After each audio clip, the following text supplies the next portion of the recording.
refugiados sírios. Os refugiados sírios, ela está estudando as políticas públicas que se aplicam a eles em países americanos. Tu vai fazer uma comparação com vários países, Canadá, Chile, Brasil. Lá esteve no Chile agora, viu como é que tratam os refugiados lá, melhor do que aqui. E eu vou falar então primeiro da Síria, né? Vou fazer uma introdução, vou fazer um contexto histórico, depois eu vou falar dos fatos que foram se sucedendo, e daí dos grupos que participam.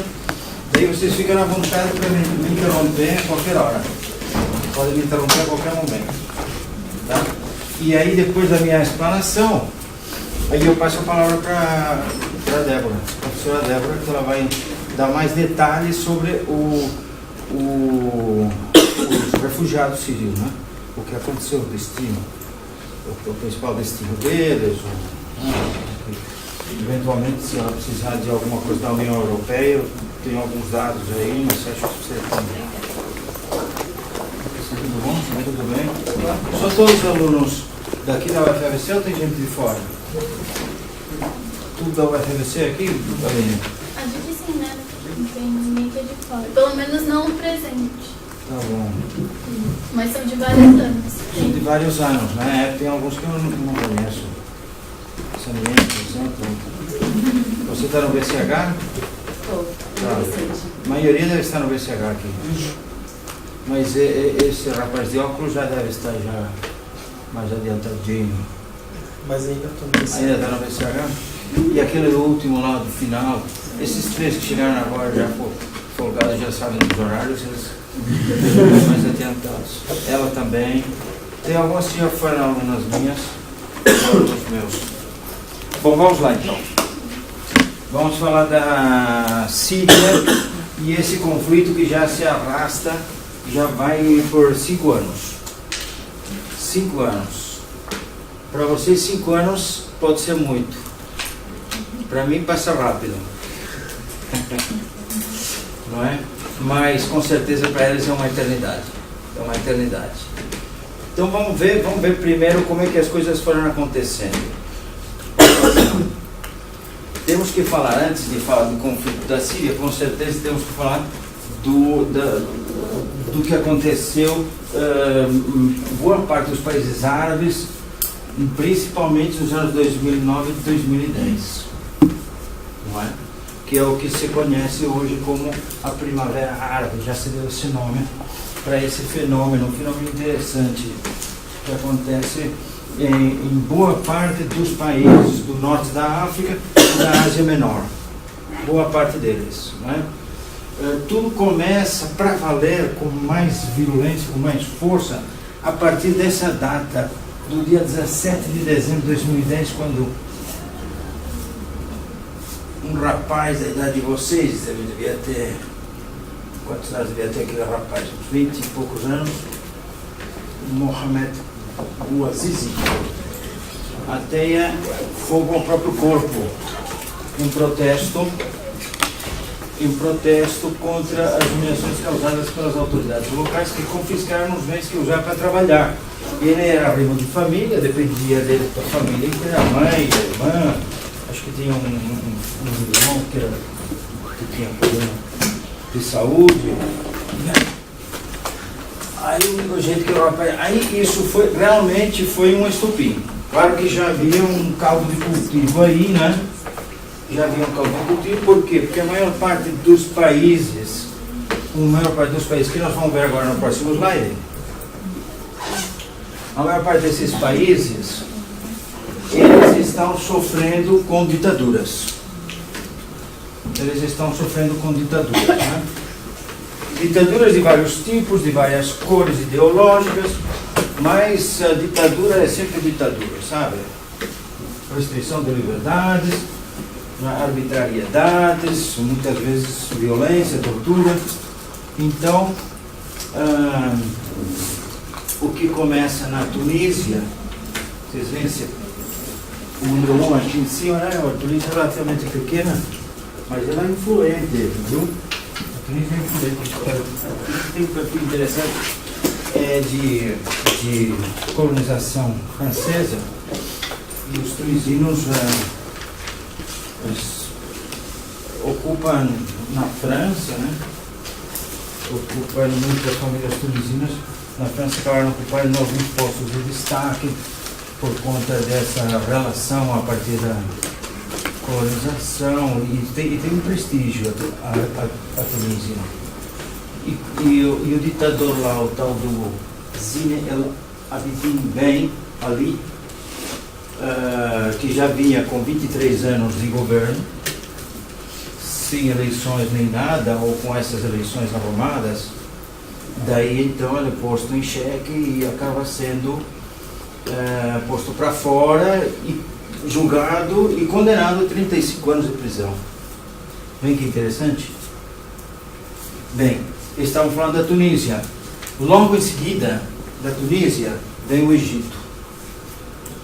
O Egito também estava sofrendo com a presença do Hosni Mubarak já desde 1981 que ele estava lá, né? E mantinha uma relação muito estreita com os Estados Unidos, não é?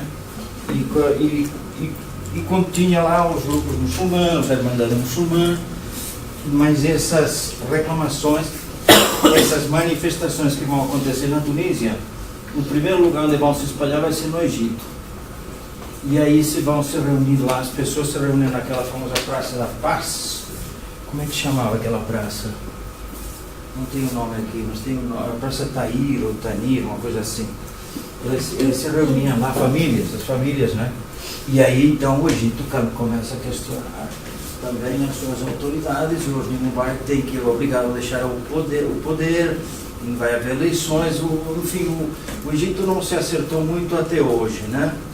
Porque daí a Irmandade Muçulmana acaba conseguindo maioria nas eleições, mas não tem, digamos assim, uma unanimidade de todo o povo egípcio, não é? E aí então aí apareceram rusgas, esse governo eleito acabou sendo deposto, os militares acabaram tomando o poder de novo e a coisa lá está ainda meio precária, mas, enfim, pelo menos o velho ditador foi posto para fora, não é?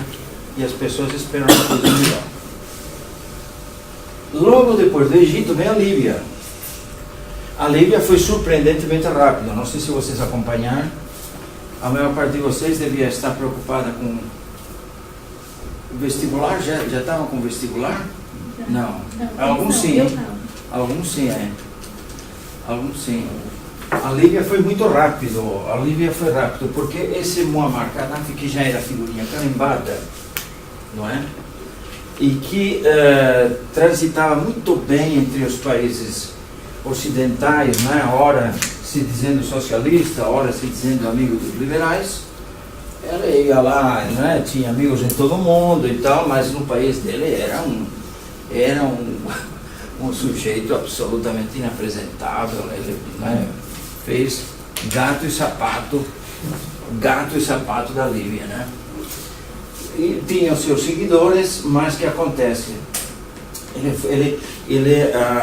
As primeiras manifestações ele reagiu de uma forma diferentemente do que aconteceu na Tunísia e no Egito, de forma extremamente violenta. Reagiu de forma muito violenta e pagou um preço. Pagou um preço rapidinho. Por quê?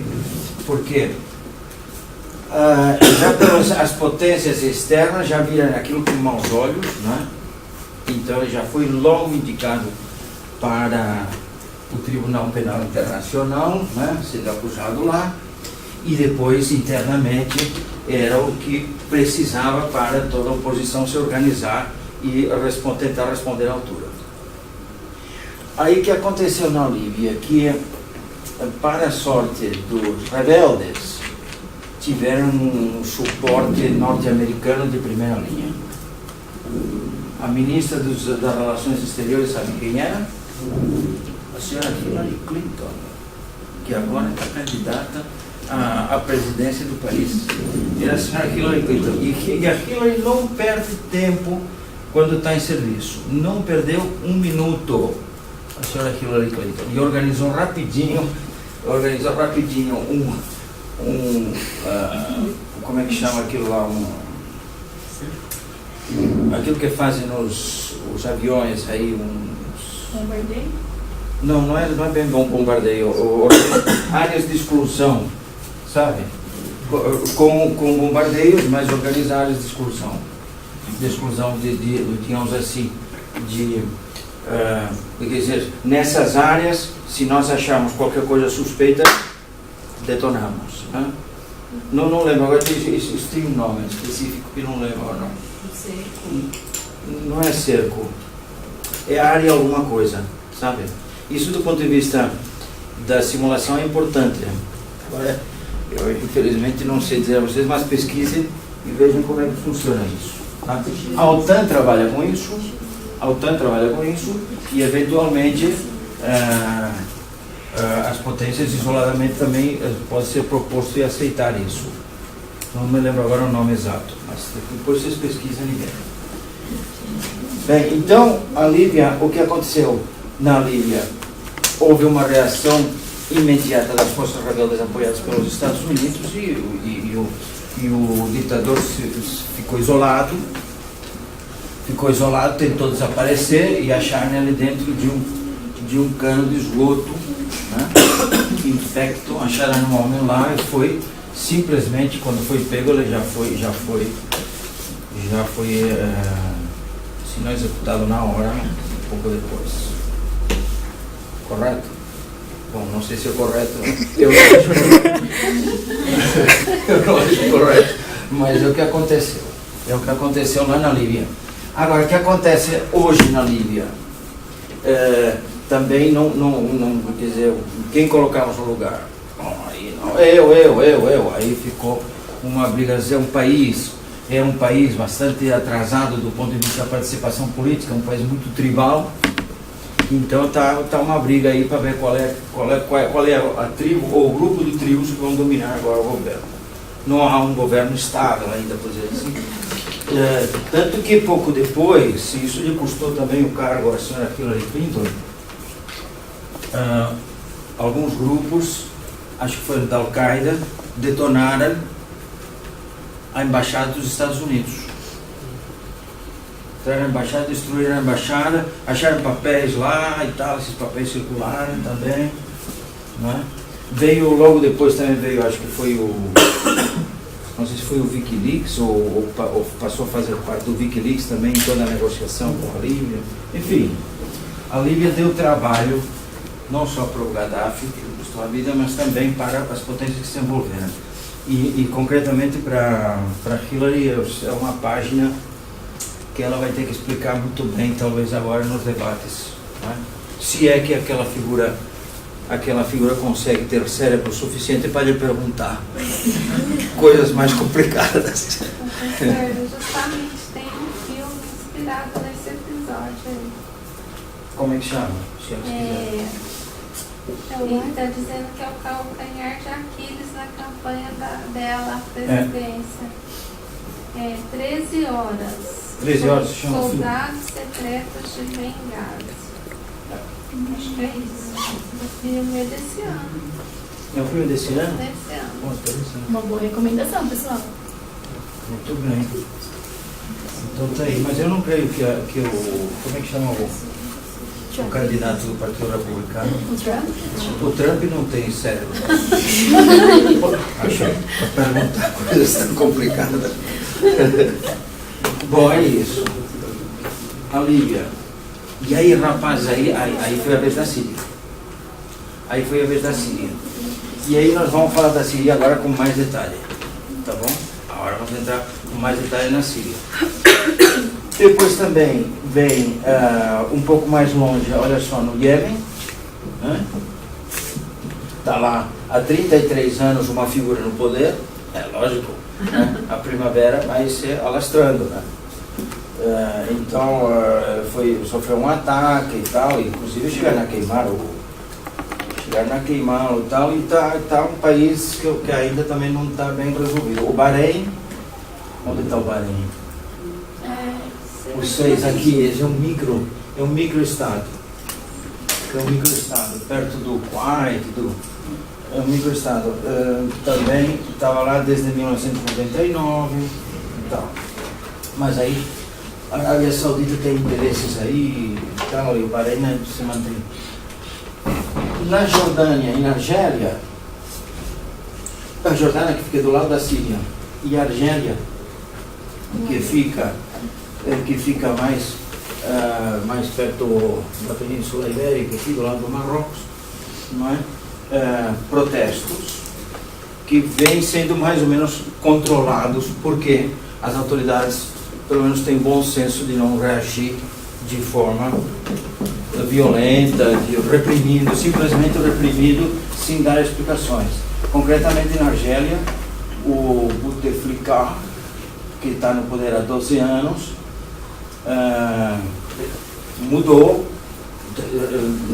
mudou bastante o seu programa de governo e, enfim, prometeu eleições, etc., que eu não sei quando vão chegar, algum dia devem chegar, mas eles tomaram algumas decisões importantes. E a Jordânia chegaram também ao rei Abdullah II, que está desde 1999 no poder, né?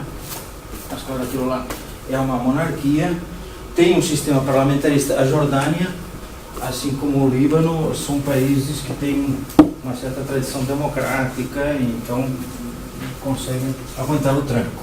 Mas na Síria não foi assim. Vamos lá, próximo slide. O que acontece na Síria? Aquela data que nós tínhamos visto era de 2010, né? Um ano depois, em março de 2011, na cidade de Deraa, no sul do país, depois da prisão e da tortura de um dos jovens que pintaram os slogans revolucionários de uma escola. Percebem?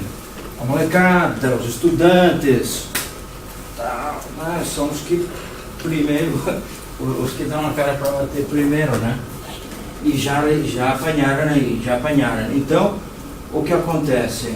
A população se organiza, o que está acontecendo aqui e tal, as pessoas, os inconformados saem nas ruas, começam as manifestações na Síria. E aí, como é que reage o governo sírio? De uma forma muito parecida com a Líbia, mas um pouco mais contida. Não é? Mas reage de forma violenta. Prende gente, tortura gente, não é? Enfim, contavam umas coisas lá da coisa velha. Não é? E aí, resultado, hoje a Síria está em guerra, uma guerra civil. Quando começa essa guerra civil? Vamos ver se no próximo slide. A rigor começa um ano depois. As manifestações acontecem em março de 2011 e a guerra civil só é declarada em julho do ano seguinte, quando a coisa já está pegando fogo. Reparem que a certa altura o ministro da Defesa e o cunhado do presidente, que é o general, foram mortos em um atentado à bomba na capital. Quer dizer, a violência do governo para reprimir as manifestações tem troco. De violência tem troco. E aí já, a certa altura, já tinha se organizado com o Exército Livre da Síria, com um grupo que agora já o nome já não é tão importante, assumiram a responsabilidade pelos ataques. Diante disso, o Comitê da Cruz Vermelha Internacional declarou, não foi o presidente que declarou, estamos em guerra agora então. Foi o Comitê da Cruz Vermelha, veja, um órgão internacional. Esse país, formalmente, podemos considerar, nós Cruz Vermelha, já consideramos que está em guerra. E, portanto, podemos atuar e podemos exigir que se coloquem em prática as determinações dos tratados internacionais que regem essas questões. Não é? Muito bem. E eu trouxe aqui um mapa. Esse mapa vocês vão encontrar no Wikipedia. Está no Wikipedia. Eu me dei o trabalho de colocar aqui. Mas é um mapa bem interessante, bastante atualizado, onde nos coloca a situação hoje na Síria. Mas antes de falar do mapa, eu acho que é importante colocar a vocês meio peculiar, né? Para não dizer outras palavras, chamado Muammar Gaddafi. Ele foi um guerrilheiro, ele aprontou muito, o sujeito que tinha aprontado que é famoso. Agora, quem é que governava a Síria? Vocês sabiam quem governava a Síria? Ninguém sabia até estourar todo o conflito, ninguém ouvia falar, nem se ouvia falar muito da Síria, não é? Se ouvia falar do pão sírio, não é? Se ouvia falar de coisas da Síria. Nós ouvíamos falar aqui no Brasil, por acaso, nós temos migração libanesa e síria forte. A minha orientanda, por exemplo, descobriu que tem parentes oriundos da Síria. Já sabia muito desde que nasci. Já sabia. Não, Ela já sabia. Mas no Brasil. De que época que vieram? Final do século XIX, início do XX. No século XIX. Aquela imigração, né? Que vieram. Sim, porque lá na Ásia Menor, nesse período, final do século XIX, começo do XX, lá temos conflitos sérios. O Império Otomano, por exemplo, que vai reprimir os cristãos, os armênios, né, o genocídio armênio, não é, que não era reconhecido. Os curdos vão apanhar muito também, né? Então já nessa época lá nós temos situações bem complicadas do ponto de vista, né, da relação entre os estados ou internamente também. E coincidiu com a vinda dos trabalhadores italianos, né? O Brasil precisava de mão de obra. Então o Brasil vai facilitar. O Brasil tem várias levas, isso faz parte da nossa história migratória. O Brasil tem várias levas de pessoas migrantes que vêm aqui chamadas pelo próprio governo. Isso já começa com Dom João VI, sabia? Fiquem sabendo então. Dom João VI, quando vem aqui, ele não sabe quanto tempo vai ficar aqui.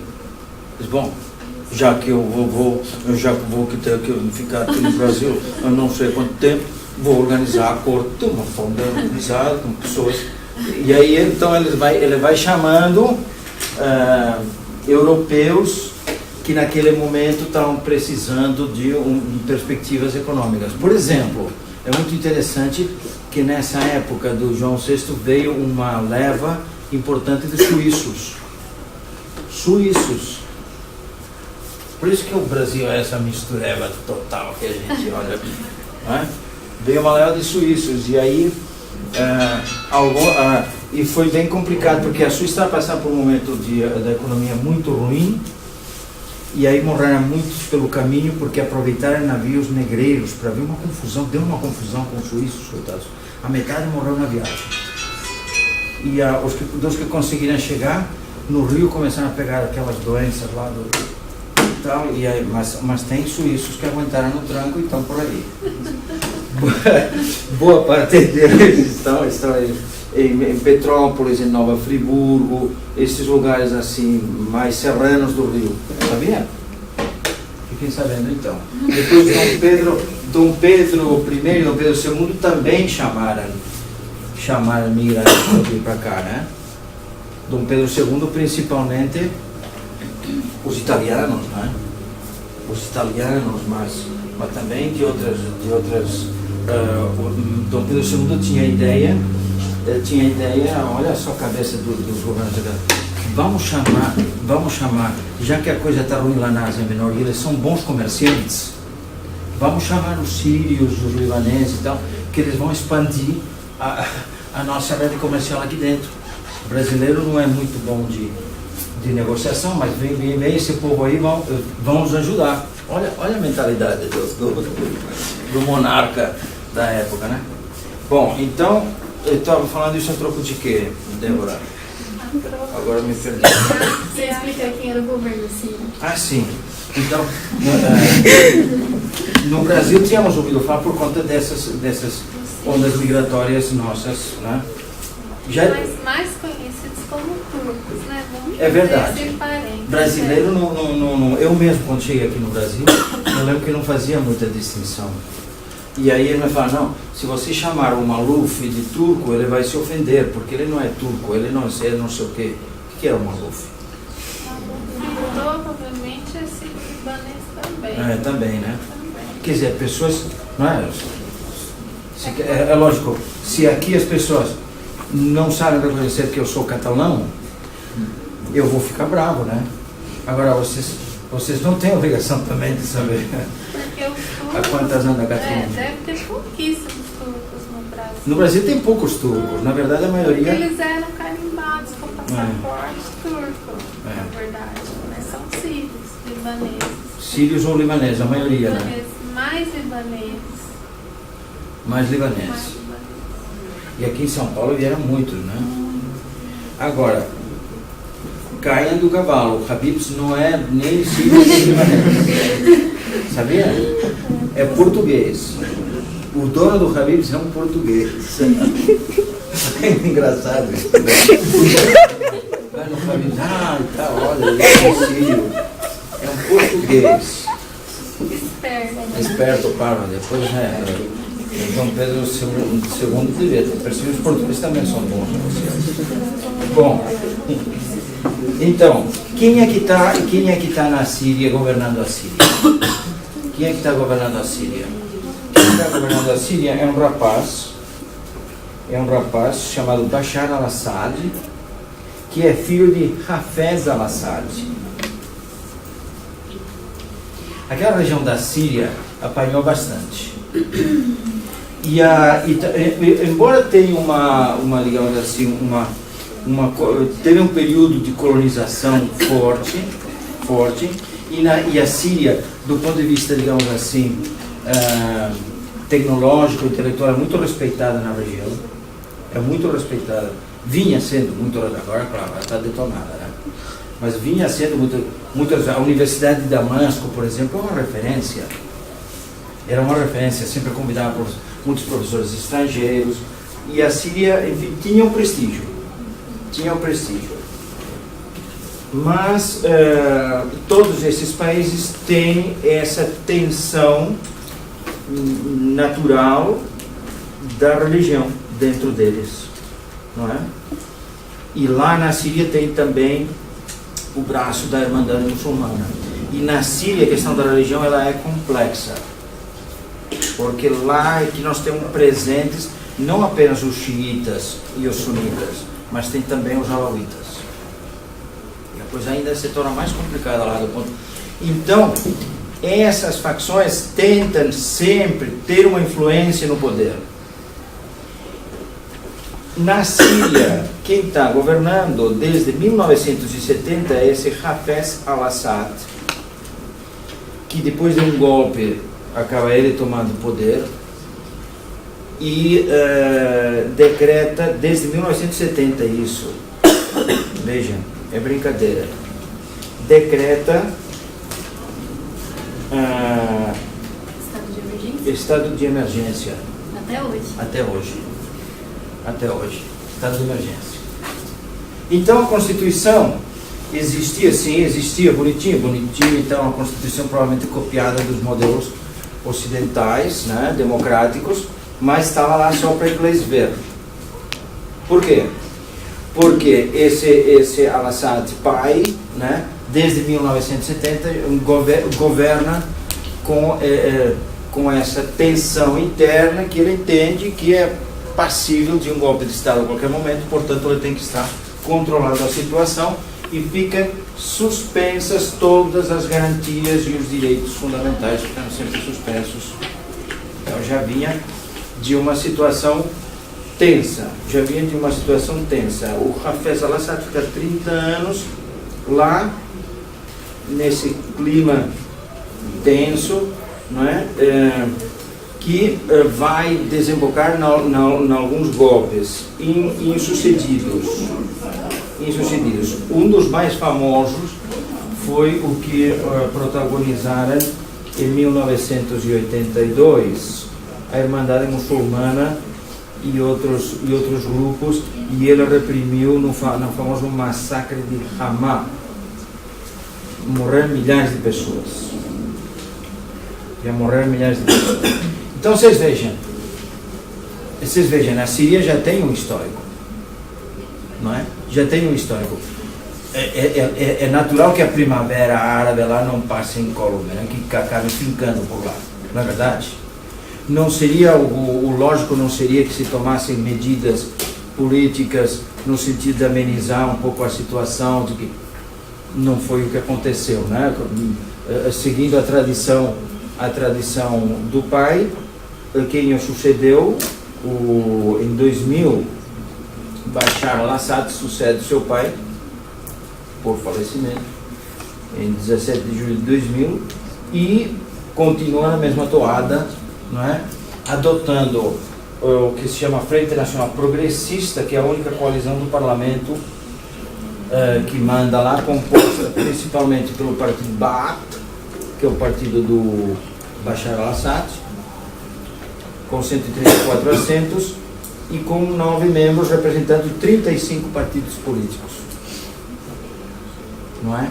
Mas formando uma frente, todos rezando a mesma cartilha, quer dizer, todos obedecendo o senhor presidente Bashar al-Assad. Percebem? Esse é o clima. Então, esse é o clima na Síria. Tá? Esse é o clima na Síria. Então, claro, as pessoas dizem, bom, o filho vai melhorar um pouco as coisas, vai ser um pouco diferente do pai. Nada disso. Nada disso. Isso ficou claro desde 2000, eles tiveram tempo de checar isso, né? Desde 2000 até 2011, quando começam as primeiras, até 2011. Aqui não acontece nada de novo. Continuamos em estado de emergência. Isso aqui não vai mudar. Nós vamos ter que nos movimentar, vamos ter que nos mexer. Percebe? Muito bem. Então, coincide, claro, a Primavera Árabe, não vamos esquecer, coincide com um momento de crise econômica no mundo inteiro, né? Principalmente nesses países. Então, a crise econômica empurra o questionamento político, né? Evidentemente, né? Nós já vimos esse filme também por aqui. Então,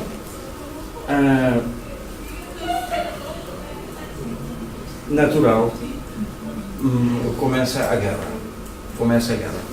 Então, como é que está agora, que já vão 5 anos de guerra lá? Como é que está agora a guerra lá? Como é que se desenrolou em termos de grupos? Como é que isso foi acontecendo? Não é? Então, nós temos o governo que finge que está tudo certo e que todo mundo tem que dar apoio a eles, porque eles são a ordem, a lei, não é? E depois temos, então, vão se organizando rebeldes. Mas aí está o problema, então, como é que os rebeldes vão se organizar? O que os rebeldes vão fazer? Então, nós temos, claramente, os rebeldes, que aqui chama de rebeldes. Dá para ver aqui ou não? Ou quer que aumenta um pouquinho? Mas é a cor ou é o tamanho? É o tamanho. É o tamanho, né? Está escrito em inglês.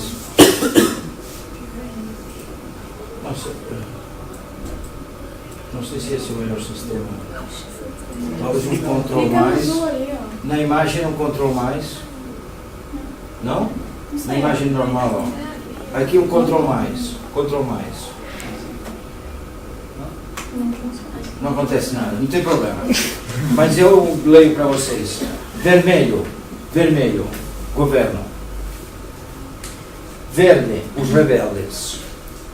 Mas que rebeldes? Esses são os verdes, são os rebeldes moderados. Aqueles rebeldes que propriamente não estão se situando em nenhuma, digamos assim, não querem agir de forma desproporcional, apenas de forma proporcional, compreende? Não querem derramamento de sangue propriamente dito, eles querem mudar a situação política. Só que daqui, aí quem aproveita que está por lá também e que está reprimido faz tempo e que tem problemas em vários países? Os curdos, amarelos. Os amarelinhos são os curdos.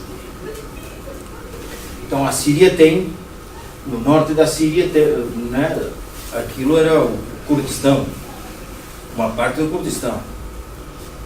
Depois nós temos o Al-Nusra. Al-Nusra, o que é? Al-Nusra, o que é? São os islâmicos radicais do ramo do Al-Qaeda. Azulzinhos. Não tem muitos. É meio no meio do verde ali, que é branco também. Estão espalhados.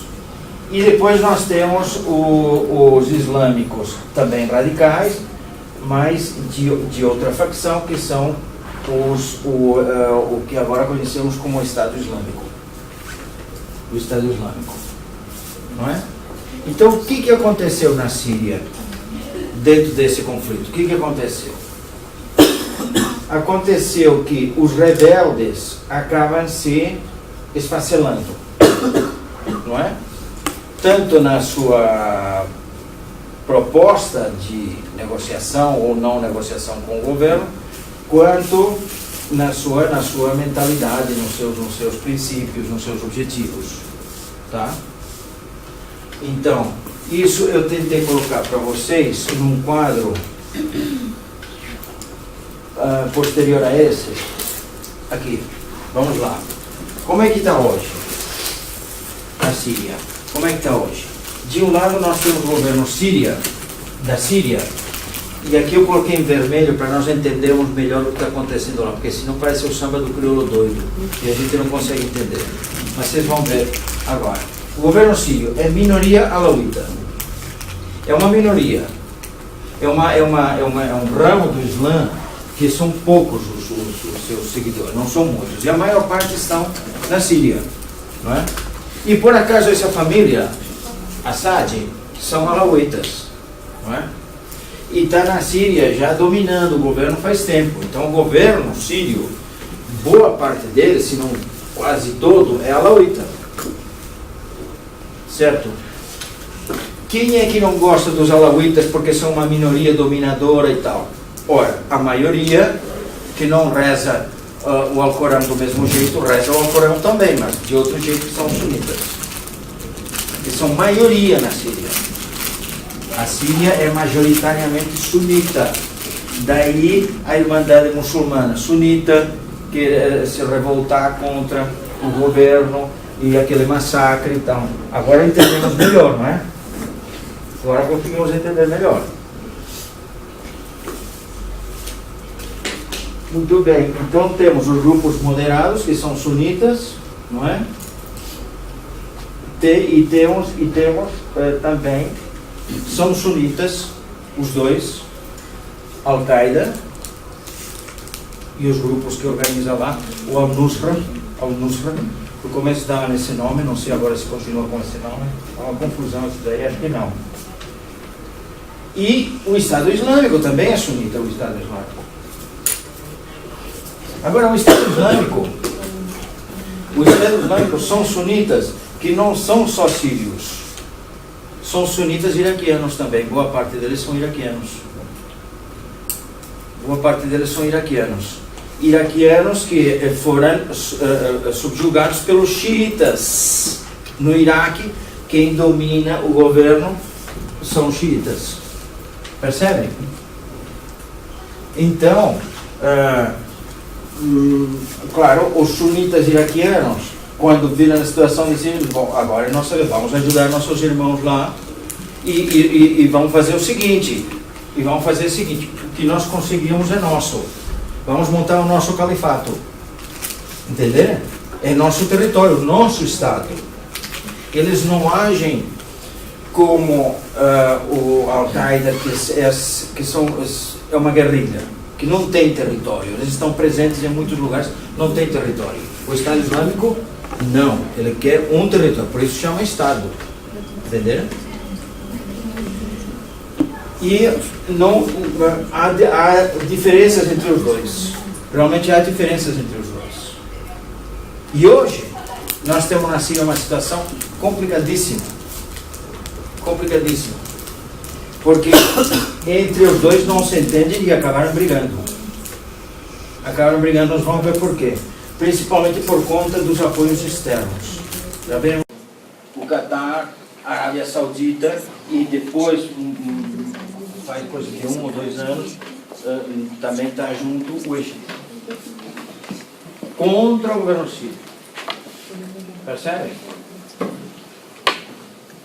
Muito bem. E como é que fica com o resto do planeta? As grandes potências. De que lado que ficaram? Muito bem. Estados Unidos, que inicialmente dava suporte ao governo alauíta para manter lá a paz, mesmo que fosse a um preço truculento. Os Estados Unidos, a Síria não incomodava os Estados Unidos. Não se ouvia falar da Síria, essa que é a verdade, né? Não se ouvia falar da Síria. Então a Síria não incomodava os Estados Unidos e os Estados Unidos também não incomodavam na Síria. Mas, com a Primavera Árabe, claro, os Estados Unidos, país democrático, não é? País que se diz que respeita as liberdades fundamentais, não pode ficar do lado de um ditador indocumentado que manda matar a própria população. É evidente, não é? Então os Estados Unidos, mais que depressa, acabam ficando do lado da Liga Árabe, não é? E dando suporte, inicialmente, o suporte a grupos moderados. A fatura complica para os Estados Unidos quando eles veem o crescimento tanto da Al-Qaeda quanto principalmente do Estado Islâmico. E daí os Estados Unidos chegaram ao ponto, inclusive, de combater o Estado Islâmico. Vocês vão dizer, mas eles não estão do lado dos sunitas? Eles estão um pouco se lixando com os sunitas.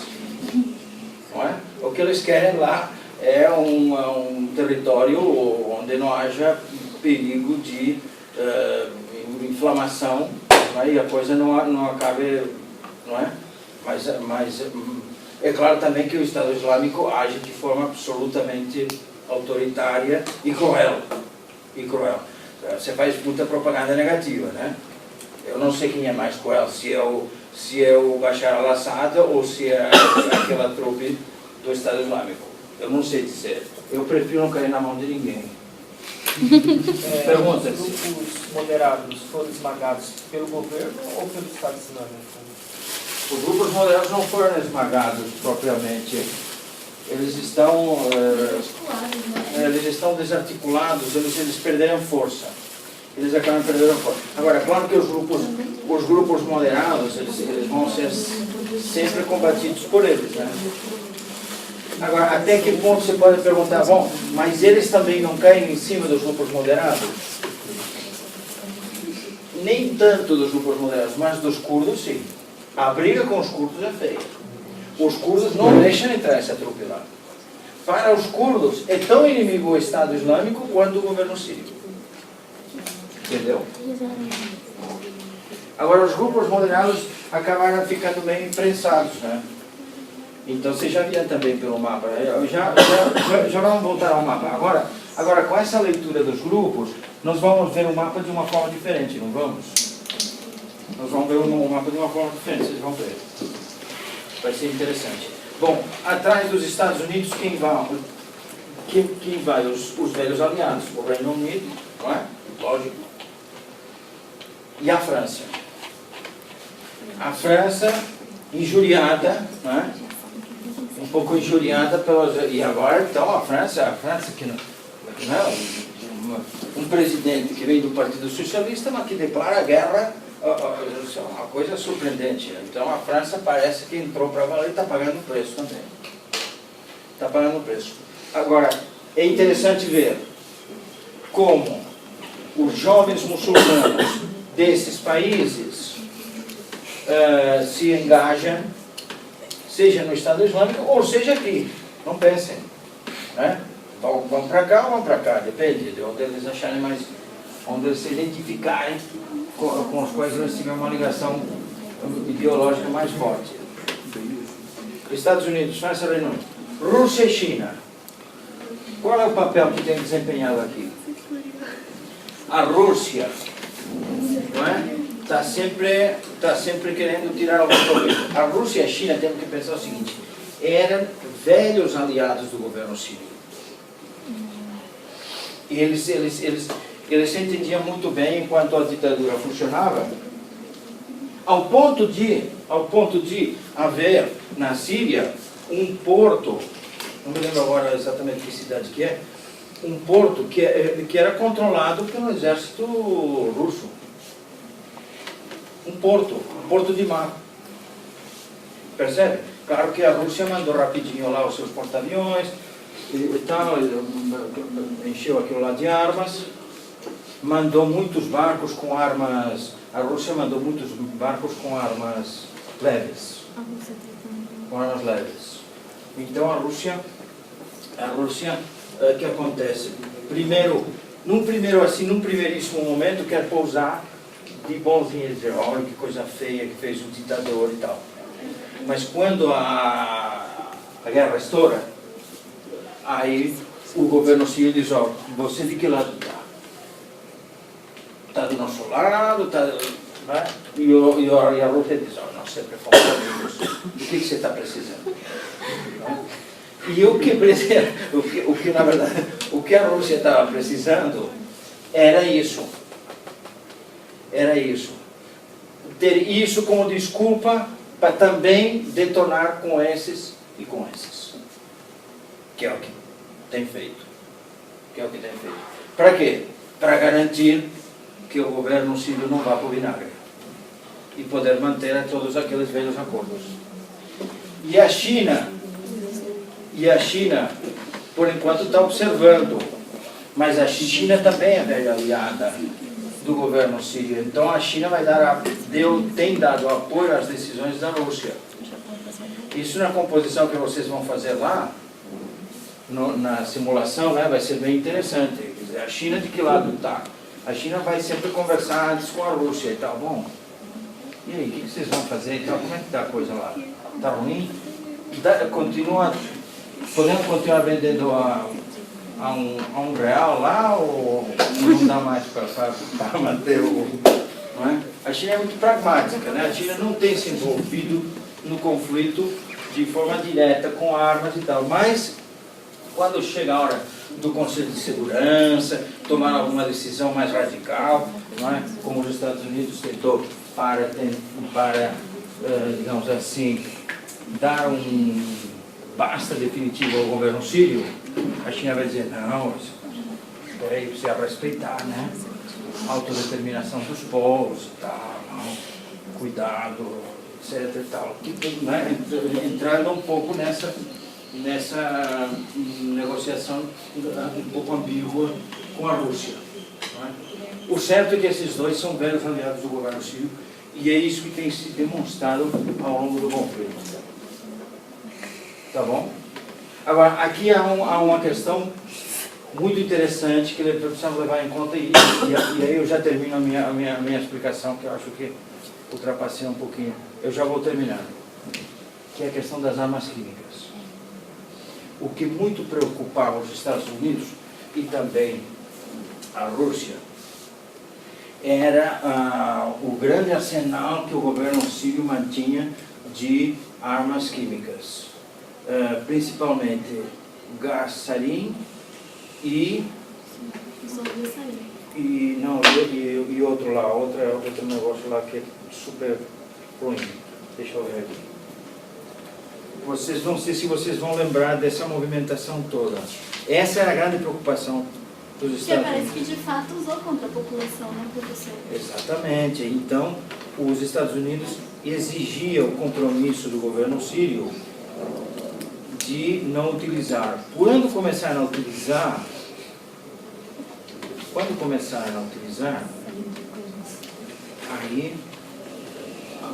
aí a Rússia entrou junto. Aí a Rússia entrou junto também, porque não queriam problemas. Aí a Rússia entrou junto e a ONU conseguiu jogar pesado com o governo sírio e exigir a eliminação das armas químicas. Gás mostarda e sarin. Quando começam a aparecer no conflito, que obviamente, né, o governo sírio falava assim, não fomos nós, imagina, isso foi o Estado Islâmico, não sei de onde conseguiram, mas que coisa, imagina nós, então aqui está tudo nós, não mexemos em nada. Aí ficou muito evidente que era o próprio... E a opinião pública mundial também caiu matando, né? Caiu em cima.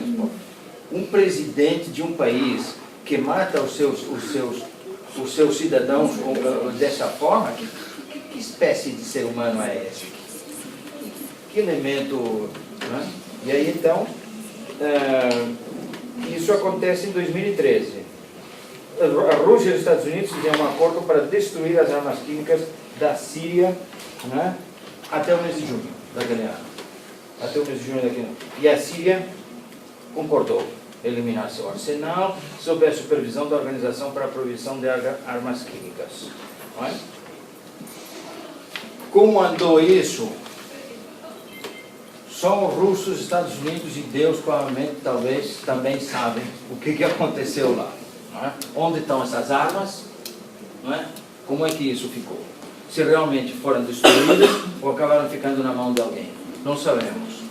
O que ficou muito chato é que, ultimamente, em 2014, no ano seguinte, 2014, aparecem outros componentes tóxicos nas armas, como cloro e amoníaco. Vocês lembram daquelas crianças que tudo, uma família inteira que enquanto estava dormindo, que morreram queimados por dentro? Vocês não lembram dessa? Aí pegou mal de novo para o governo sírio, né? Então tentaram reduzir de novo. Então as armas químicas é que preocupam muito por conta desse conflito. Vamos voltar ao mapa super rápido. Não, o outro, só para eles verem. Estão vendo então? O governo conseguiu ainda manter bastante do seu território. Os curdos estão lá em cima, a Al-Nusra está espalhado, os coitados dos moderados estão por aqui, apanhando, e por aqui também, né? E o Estado Islâmico vem daqui, do Iraque, não é? Perfeito. Vamos ver agora o panorama aqui no norte da Síria. Próximo mapa. A Turquia. Está vendo? Onde aqui? Isso é o mar, né? Não, isso não. Aqui é o mar. Esse é o mar. A Turquia está aqui em cima. Correto. Aqui é o mar. Isso tudo é mar. Essa coisinha azul é que está sob o controle do governo sírio. Correto. Azul meio preto, Temos aqui a população curda. Sob controle de milícias curdas, isso já é Síria. Não é? Sob controle do Estado Islâmico. Por isso que eles estão brigando, percebem? Não é? E o governo está mais para cá. Não é? Olha os curdos aqui, o que conseguiram aqui. Foi bem interessante essas. Os curdos eles não são islâmicos, eles não são cristãos, eles são animistas. Eles têm a religião deles, não é? que é uma mistura. É uma religião interessante, diferente. Mas eles são muito aguerridos. Enfim, é difícil explicar, né? Eles estão dispostos a lutar pela terra deles até o final. E aí, sob controle rebelde, no meio. essa coisa aqui, né? Aqui no meu tá melhor, tá aqui. Aqui, né? Tá bom. Perfeito. Vocês percebem então que a fronteira da Síria com a Turquia é complicada, né? É complicado. É preocupante. É preocupante. Não podemos fazer uma leitura simplista do que acontece na Turquia. Então quem é o bonzinho? Quem é? O Erdogan é bonzinho? O Erdogan é bonzinho, né? Porque, claro, o golpe de Estado era contra ele, né? Então os militares são maus. Eles são maus porque, claro, eles pegaram os fuzis, as metralhadoras e tal, e tentaram atirar no Erdogan. Coitadinho do Erdogan. Ainda bem que ele tinha um celular e conseguiu avisar os Estados Unidos. Não é isso?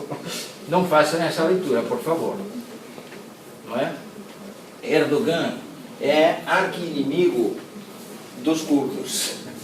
Mas os curdos foram conseguir dentro da Turquia ao longo de muitos e muitos anos um espaço político, um reconhecimento, e ele não tinha como não reconhecer, não é?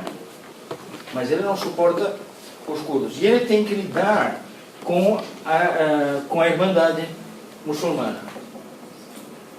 O exército não aguenta muito a Irmandade muçulmana. A maior parte da cúpula do exército, a Turquia, se a Turquia quer entrar na Europa, a maior parte da cúpula do exército quer entrar na Europa, quer ser ocidental, quer ser um Estado democrático.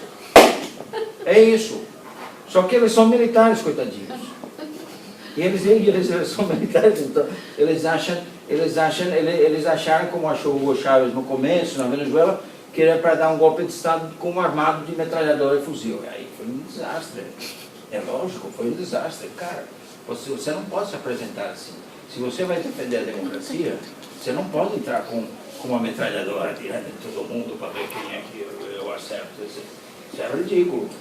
Percebe? Então a situação na Turquia é complexa. E essa região aqui é especialmente sensível. Especialmente sensível. Muito cuidado nos últimos capítulos ao que vai acontecer por lá. Bom, muito bem. Próximo. Bom, agora vem a vez da Débora. O que nós estamos diante agora desses últimos tempos aqui na Síria, após a Primavera Árabe? Um verdadeiro desastre humanitário, mais de 250 mil sírios mortos, mais de 11 milhões de pessoas que tiveram que deixar suas casas e mais de 4 milhões de refugiados. Vocês sabem o que é isso? Tem muitos países no planeta que têm menos de 4 milhões. Sabe quantos habitantes tem em Portugal, por exemplo? Acho que tem um pouquinho mais, né? Tem 4 ou 5 milhões de habitantes. Tem mais do que isso. É como se Portugal fosse embora de Portugal. De repente. É muita gente. Então agora passo a palavra para a Débora, para ver o que ela nos pode falar. Porque na verdade, Aline, a discussão na simulação é sobre os refugiados. Ambos. Refugiados e a crise síria. É uma agenda dupla. Tá bom.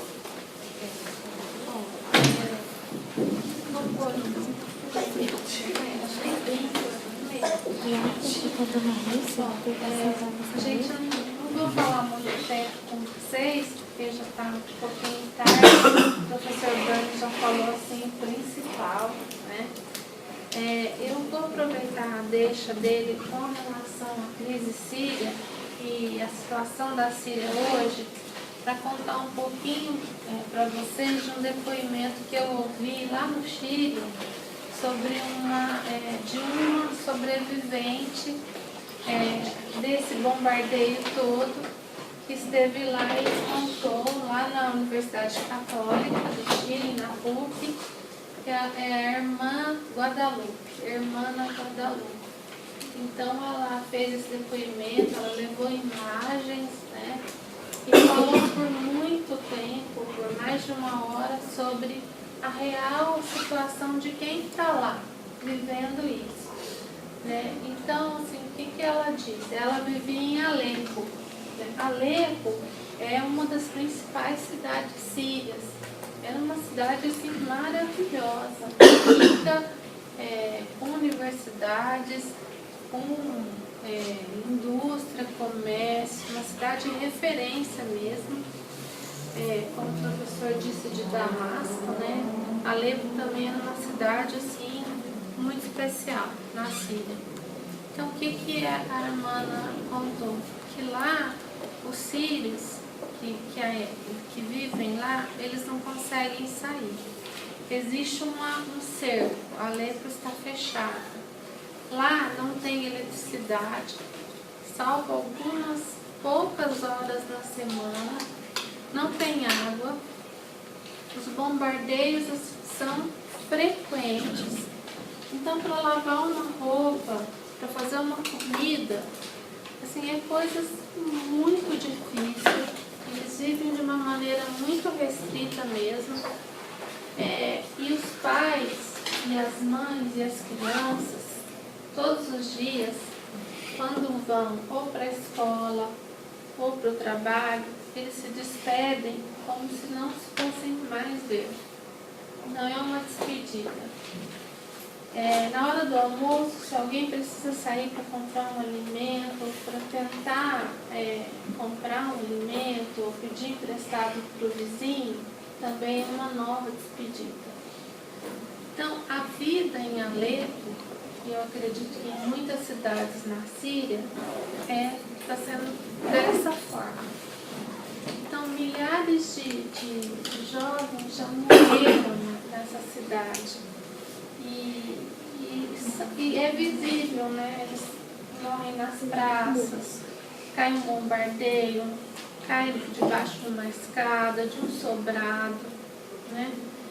Essa irmã mesmo, ela estava lavando uma roupa na parte de cima do sobrado e ela ia estender a roupa. Aí ela foi chamada: irmã, vem aqui. E ela saiu e foi atender. Quando ela desceu, a bomba explodiu no tanque que ela estava. Então ela até disse: como foi bom eu ser obediente, né? Porque ela saiu e na hora exata ela teria morrido. E ela acompanhou dezenas de feridos, de mortos, de jovens, de crianças, de velhos, de pessoas que sobreviveram, né? De mães que perderam os filhos, de pessoas que perderam a família inteirinha e ficaram só essas pessoas. E é uma situação que os sírios, como o professor Blanes falou, já vivem há 5 anos. Então eles se acostumaram com isso, né, Alepo? É uma coisa horrível, né, da gente pensar, mas eles se acostumaram. Então o que acontece? Eles também sorriem. Quando eles posam para uma foto, ela mostrou a foto de uma família. Estão todos sorrindo. Aí ela falou assim: só que não é um sorriso para uma selfie, ou um sorriso para posar. Eles estão sorrindo porque eles estão muito felizes de estar ali vivos. Então, foi uma lição muito grande que ela foi passando para a gente. Ela contou vários episódios que não vai dar tempo para passar para vocês. Mas uma das coisas que ela falou foi do Estado Islâmico e dos cristãos. Ela disse que o Estado Islâmico, eles marcam as casas dos cristãos com a letra que é a letra de Nazareno, que é mais ou menos isso. Eles marcam essas casas e quando eles põem na cabeça, eles entram e matam as pessoas. Além disso, eles sequestram as pessoas de carro e do nada, assim, eles matam as pessoas, né? Decidem matar determinada pessoa e deixar outra viva para ver. Então é uma situação assim que a gente ouve na mídia, vai se acostumando com aquilo e o mundo não chega numa solução. Porque a irmã Guadalupe disse que há interesses externos e que a guerra continue. Que foi o que o professor Blanes falou. Das potências e dos países vizinhos, né? Agora, com relação aos refugiados sírios, mais de 20% da Síria que está saindo, talvez até mais, 8 milhões quase de deslocados internos, já são quase 5 milhões fora da Síria. E para onde eles vão? Os que estão fora da Síria, eles vão para a Jordânia, para a Turquia, para o Líbano e para o Iraque. Então, são as maiores quantidades que estão ali. Cerca de quase 1 milhão está indo para a Europa, né? Que aí eles vão Alemanha, Sérvia, que mais que eu vi ali? Hungria, que está com as cercas, né? Suécia, Hungria, isso mesmo, Áustria também. E o que é interessante, assim, que a Jordânia, ela está fazendo alguns acordos com a União Europeia em troca de conceder empregos para os sírios. Isso eu achei uma iniciativa muito interessante. Em troca de vender produtos para a União Europeia, ela recebe incentivos e ela emprega cidadãos sírios. 3 em cada 4 sírios vivem, então, estão numa pobreza, assim, quase que absoluta. Em relação ao Brasil, América do Sul e Canadá, o que existe? Eles estão chegando por aqui também, né? América do Sul e Canadá. O que o Brasil tem? O Brasil é um dos países da América do Sul que tem mais disponibilizado facilidades para que eles venham. Quando eles preenchem o motivo de vir ao Brasil na embaixada, eles colocam refugiados sírios ou fugindo do conflito sírio ou apenas a nacionalidade síria, já tem aprovação. Isso foi uma lei, um decreto-lei que foi aprovado em 2013, 2013, né? Foi prorrogado 2013 até 2015. Agora já foi prorrogado por mais 2 anos, até 2017. Então o Brasil tem isso, tem um gráfico que eu quero mostrar para vocês do Brasil. A Argentina tem um programa Síria também, está voltado para receber os sírios. O Canadá tem um programa de buscar 20 mil sírios na condição de reassentamento. O que é reassentamento? Reassentamento é quando eles estão em outro lugar que não a Síria. Então, eles estão nos campos do Líbano, da Jordânia, da Turquia. O governo vai lá, o governo do Canadá, normalmente com o apoio do Acnur, que é o Alto Comissariado das Nações Unidas, e traz essas pessoas com programa de moradia, com programa de auxílio para educação, para trabalho, para aprender uma língua, enfim, tem esse programa. E no Chile também, eles estão fazendo um planejamento para buscar refugiados sírios no Líbano, diretamente no campo. Então vai ser um reassentamento, tá? Eu queria mostrar rapidamente para vocês, só para a gente finalizar,